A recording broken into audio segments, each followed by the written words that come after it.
If you're interested to know which shoe might be the softest on the market, so you can make an informed decision on the specific shoe you need to push your paces to the limit in your next upper-level training run or race, whether that be 5K all the way up to marathon, this video is for you.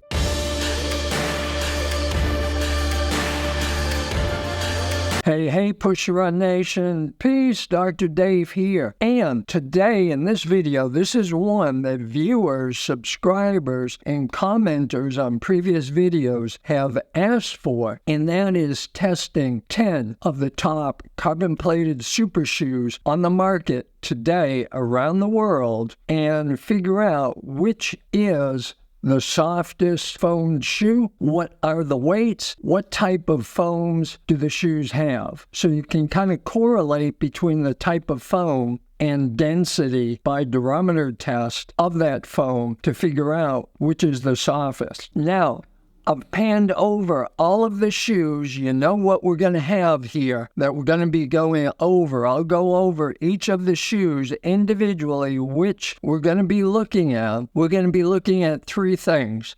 We're going to be looking at weight. I'll be weighing them up, ounces and in grams. We'll be looking at the type of foam that the shoe has, and we'll be looking at measuring the density of the foam on each of the shoes using my trusty durometer. So as we're going over them, I'll be writing these numbers down also, so I'll be able to relay them back to you in other videos. So the shoes we're going to be looking at: Nike Alpha Fly 2, Vaporfly 3 from Nike, Saucony Pro 3, Saucony Elite, Puma Nitro Fast R, Hoka Rocket X2, Mizuno Wave Rebellion Pro, Asics Edge Plus, Adidas Pro 3s, and New Balance Fuel Cell Elite. The first group of shoes we're going to be looking at all have Pebax foam, P-E-B-A-X, and that's by Arkema. When we talk about Pebax foam, that's the specific type of foam this one company makes by that name. Next, we're going to be going over a group of shoes that have Peba foam, P-E-B-A. Now, Peba is a generic form of Pebax, no different from going to your local chemist if you're in the UK, or pharmacist in the United States, getting a prescribed medication or drug, and you're either going to get the original or, probably a lot cheaper, is going to be a generic. Same type of formulation or almost close, 98-99% accurate from that original formulation, and then we'll be looking at some other shoes that have EVA,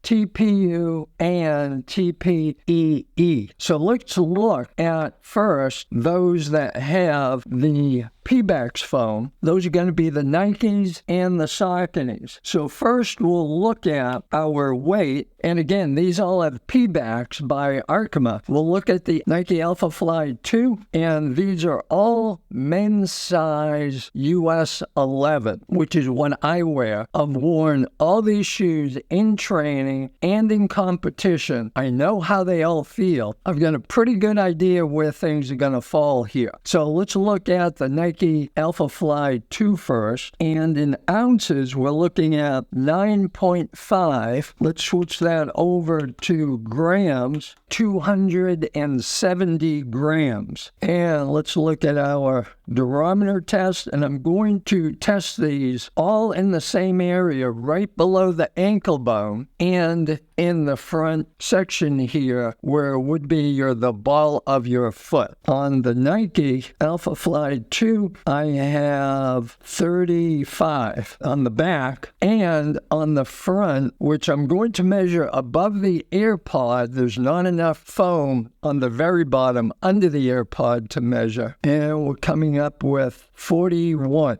Now let's look at the Vaporfly 3. We'll do our weight in ounces, 7.5, and in grams, 212. And on our durometer test on the heel, I have 39. And on the forefoot, I have 35. So it's interesting, on the Vaporfly 3, a little softer on the forefoot than the heel, where the Alphafly 2s are the exact opposite. A little softer on the heel than on the forefoot. Next, we'll be looking at the Saucony Adios Pro 3s. Let's get the weight on those. We're looking at 7.9 ounces and 224 grams. Let's look at our durometer test. In the heel, 26, and in the forefoot, 24. Next, we'll be looking at the Saucony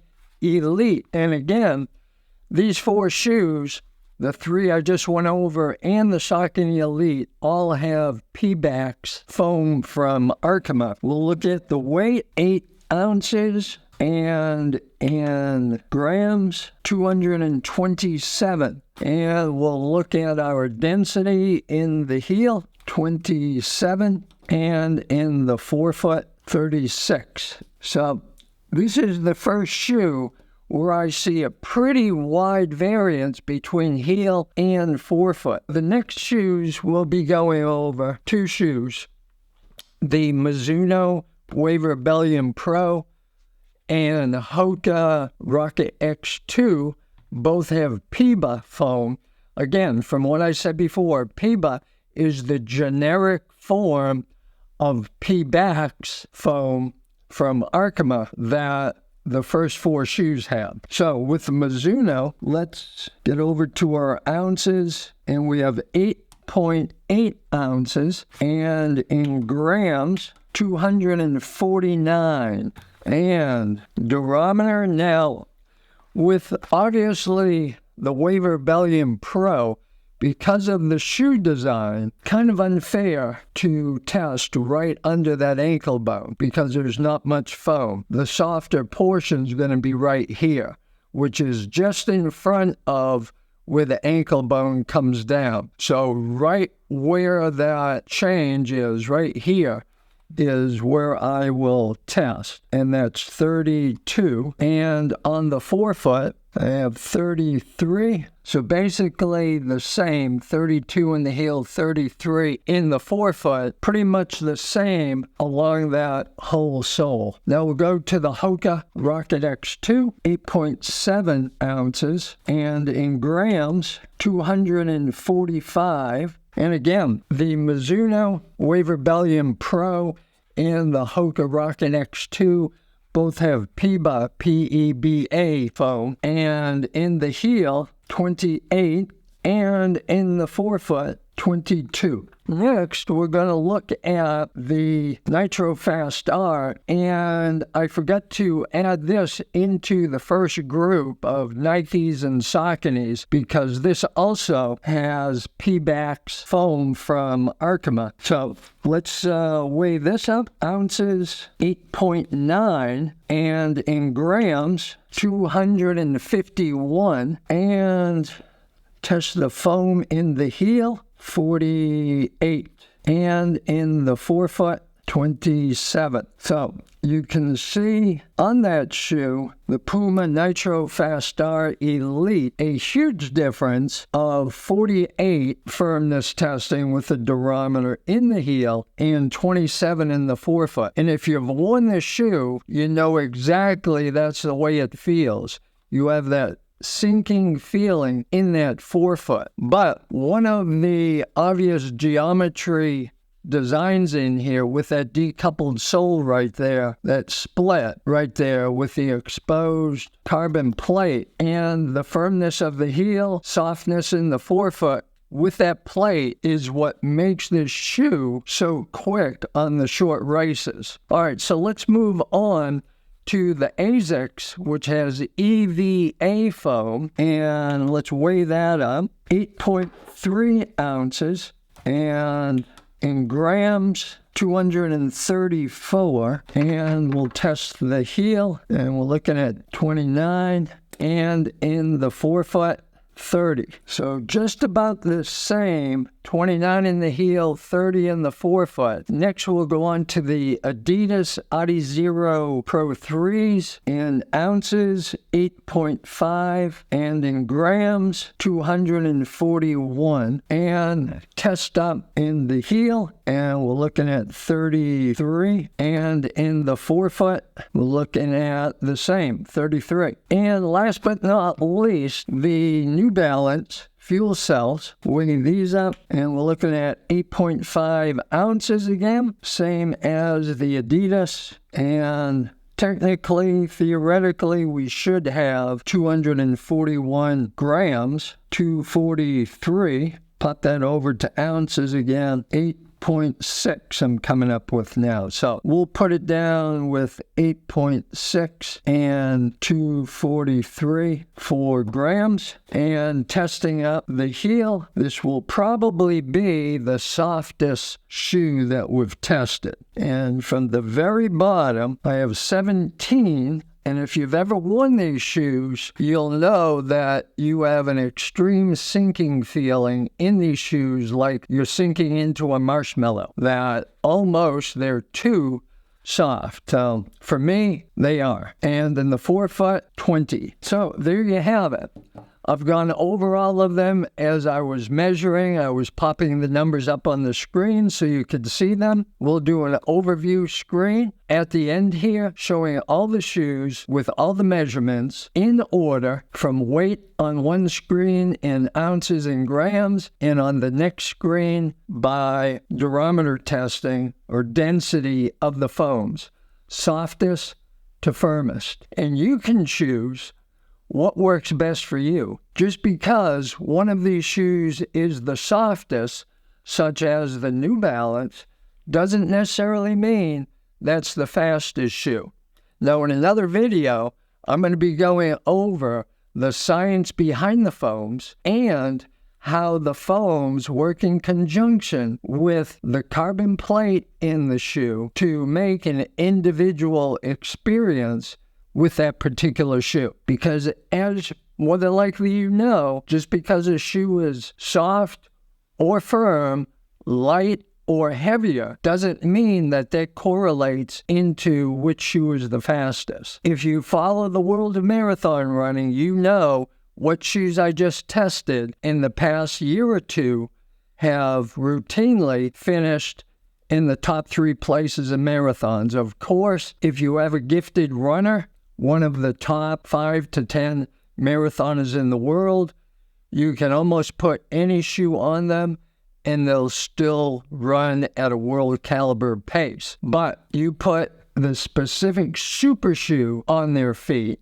made specific to them and how they run, total different game. Maybe a difference between seconds, maybe a difference in minutes.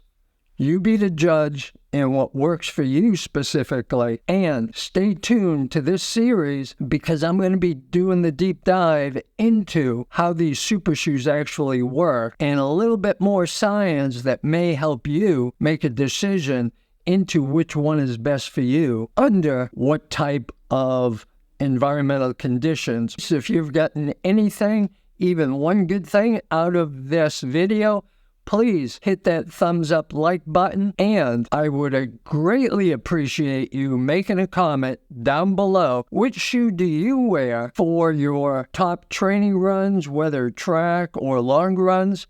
And what do you wear in competition? And most importantly, why you wear that specific shoe? Why do you think that shoe works best for yourself? Because that will tell not just myself, but everybody else who's reading your comment why you made that decision. Maybe say how tall you are, how much you weigh, so people can kind of put themselves into that same picture if they're about the same height and weight as you, and under what type of racing conditions and distance you've worn that shoe, and what type of results have you had. And lastly, please subscribe. If you enjoy these videos, great things are going to be coming in the next few months to those who are subscribed. If you're interested in getting more into personalized coaching and help with specific gear choices, please subscribe. Again, this is Dr. Dave from Push to Run Nation. I'll see you at the races and out in the training course. Peace.